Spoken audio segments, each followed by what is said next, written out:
कोटड़ी हिकु हफ़्तो अॻु भान सईदाबाद में औरतुनि मथां तशदद करण वारी वीडियो वायरल करण जे सिलसिले में जामशोरो पुलिस नौशरो फिरोज़ में छापो हणी जाली वीडियो ठाहिण जे इल्ज़ाम हेठि 4 पुलिस एहलकारनि समेत 5 ॼणनि खे गिरफ़्तार करे वरितो आहे। उन सिलसिले में SSP Jamshoro Tauqeer Mohammad Naeem press conference कंदे चयो आहे त जामशोरो पुलिस भान सईदाबाद में मनशात विकिरो कंदड़ कारो माछी ग्रुप ख़िलाफ़ कार्रवाई कई।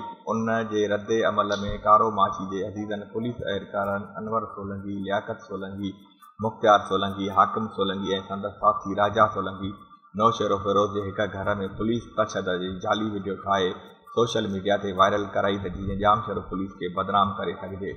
हिन चयो त अहिड़ी वीडियो हलण बाद IG सिंध नोटिस वरितो। उन जे हुकुम तहत मामले जी जांच कई वई। जांच दौरान अहिड़ी जाली वीडियो ठाहींदड़ 4 पुलिस एहलकारनि समेत 4 ॼणनि खे गिरफ़्तार कयो वियो आहे। हिन चयो त मामले जी वधीक जांच कयूं पिया।